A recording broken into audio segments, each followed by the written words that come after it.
Brother Muhammad Ismail from Kuwait had two questions. He said, in order to expand a business, someone gets finance on interest and also pays bribery and thus generates a lot of wealth. He says, is it permissible to inherit the wealth that generated this way as part of the family share? To answer this question, we have to differentiate between two kinds of wealth.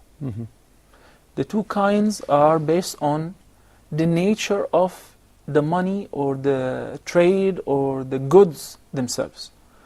If somebody died and he left behind an inheritance, a stock of several pallets of wine and beer and whatever, this kind of money is prohibited in itself. What do you mean? It is prohibited to carry it. It's prohibited to sell it. It's prohibited to buy it, because the ayn of the item itself is prohibited. So if somebody died and he left behind a whole store of porno tapes or videotapes of all kind of bad movies, he cannot take it. You cannot even sell it, even to non-Muslims. This is haram in itself. Whether it is cigarettes, whether it is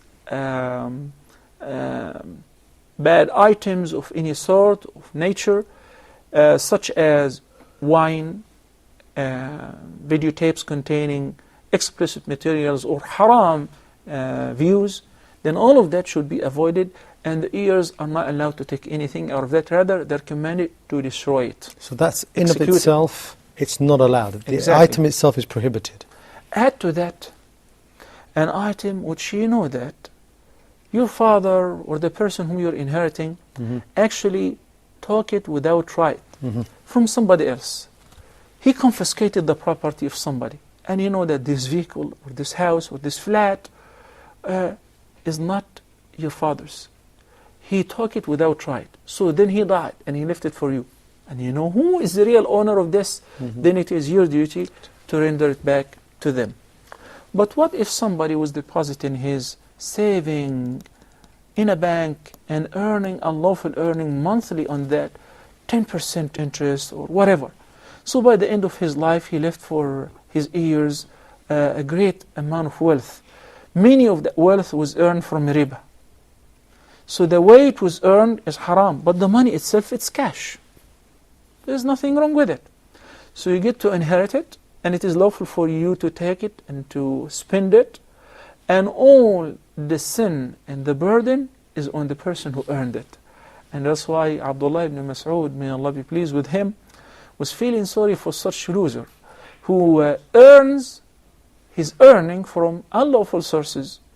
Then later on he's confused what to do with it. He says, okay, I now realize this is haram. He gives it in a church. Allah will not accept it from him. إن الله تعالى طيب لا يقبل إلا طيبا. Or he spends it on his family and on himself, buying clothes, buying properties, and feeding himself. كل جسد نبت من حرام فالنار أولى به. What a waste. Or finally, he leaves this life and leaves behind this wealth. Doesn't know what to do with it. Somebody else will inherit it. It is lawful for them. So they will spend it. They will enjoy inheriting this wealth and spending this wealth, while he will be held accountable before Allah subhanahu wa ta'ala for every penny of this wealth. How did he earn it? From haram or from halal? So be smart, be intelligent. Do not burn yourself in the fire of hell for something which will not benefit you by any means.